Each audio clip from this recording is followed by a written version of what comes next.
Good afternoon, Oak Grove. Happy Thursday. Welcome to this week's installment of the Midweek Update series here on the church's YouTube channel, where I just pop into your devices in the middle of the week to say hello and to try to keep the church on our consciousness for the other 6.5 days of the week outside of Sunday morning that we're not in worship, because that's such an important thing for us to do.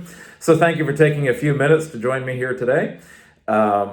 I'm going to try to keep this week's video a little relatively shorter because they've been getting longer and longer over time, but every single time I say I'm going to do that, I still end up babbling for 10 to 12 minutes because I'm a windbag and I just don't seem to know how to shut up. But I'm going to try to keep it shorter. I generally like to make these videos more devotional or inspirational in nature. I don't like to use them for announcements. But in this case, it's a critically important announcement for all of us as ELCA Lutherans in the Southwestern PA Synod to know about. I wanted to give you all an update or a report on the bishop election process. As many of you know by now, we are in the process as a synod of electing a new bishop this year. Bishop Kurt Kusserow is stepping down after 3 consecutive terms. After 18 years as the synod's bishop, he is done. He is eligible for re-election, I believe. I don't think there are term limits, but he's choosing to retire. Somebody correct me if I'm wrong. I'm pretty sure there are not term limits. He could run again, but I don't blame him at all that 18 years as bishop is enough. Yeah, he's had enough. He is retiring. So we are electing a new bishop, and the process for that is lengthy. The Synod Assembly for this year is meeting in person on June 12th, 13th, and 14th, but they had a Zoom meeting this past Saturday to open the assembly. So Synod Assembly has officially opened for the year, but they will stay in recess now after that Zoom session on Saturday morning until the live Synod Assembly begins in person on June 12th. The delegates from Oak Grove this year, besides myself, are Brandon James and Sharon Bennett. And so Brandon and Sharon and I sat in on the Zoom call this past Saturday morning, and the first ballot for the bishop election took place on Saturday. Now, we did not elect a bishop on that day. We could have elected a bishop that day if one candidate had gotten 75% of the vote, but that wasn't likely to happen. This first ballot for the bishop election was a nominating ballot where we could nominate whoever we wanted. Everybody who was a voting member of Synod Assembly was allowed to write in the name of any ELCA pastor they want that is in active duty, and in good standing with the ELCA.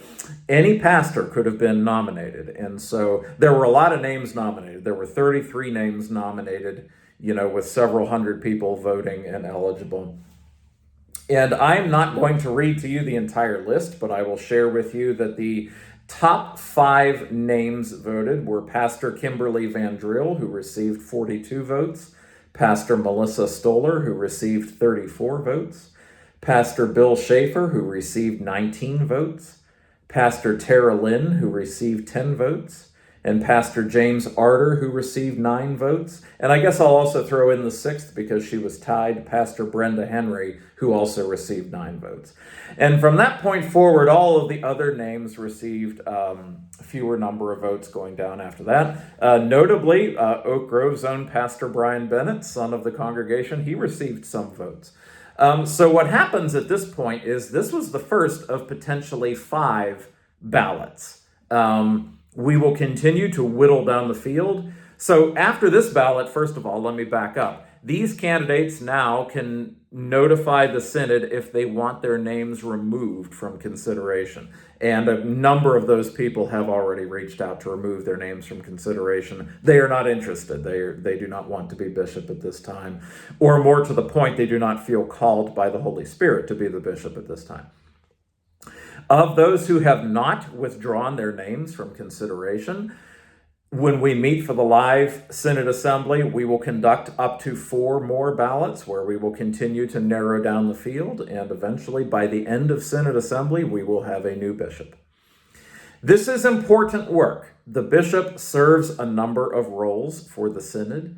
The bishop is, among other things, the pastor to the whole synod, and that means specifically the bishop is the pastor to the pastors.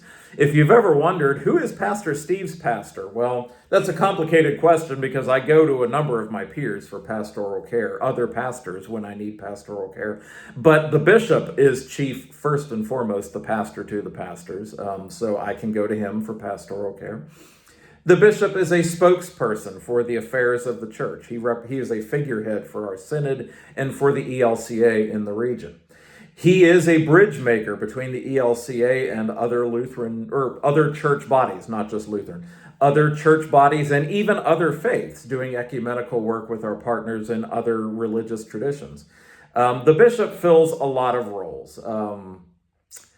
He does a lot of different things, or she does a lot of different things. It's an important role, and it is more important than ever that we need to be praying for our bishop and praying for all of these candidates as they discern, because this next bishop is going to see the landscape of the ELCA possibly change significantly during their time. The national church is meeting for church-wide assembly later this summer. And on the agenda of things to be worked on is the continuing work on renewal of the Lutheran Church. There is a continued work that is ongoing right now called the Commission for a Renewed Lutheran Church. This commission is looking at possibly radically restructuring the ELCA and its governance to make the ELCA a little bit more nimble and adaptable of a body. There's talk about possibly doing away with synods and replacing synods with larger geographic regions that would incorporate, a number of the current synods. As in, instead of having, in Pennsylvania right now, we've got a handful of synods, we might have a large geographic region for the Northeast or something like that. The new bishop is going to have to navigate a landscape that previous bishops have not. A lot of things could be changing in our church in the years to come.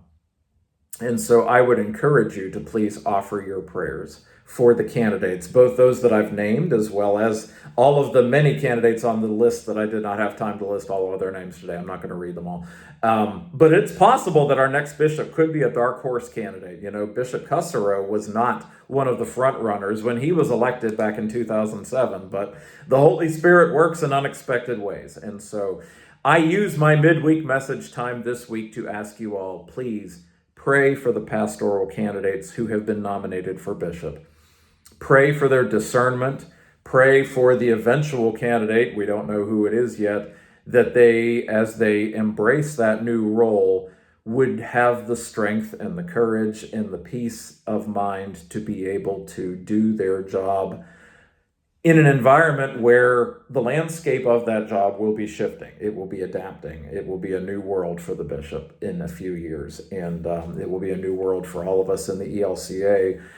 A lot of things could radically be changing. They also might not change. It's important to point that out. Before anybody sits and thinks, pastor's talking about radical change in the ELCA, how's that going to affect us? It may not affect us at the parish level at all. But pray for your bishop candidates. They need your prayers. They need your support. They need your vibes and your positivity and your goodwill as we face a future for the church in which we may need to change some things to be able to be God's church in coming years and meet the needs of our people. I am determined to cut this off before I get to 9 minutes. I'm Don Oak Grove. I will see you all in worship this Sunday. Take care and God bless. Thank you.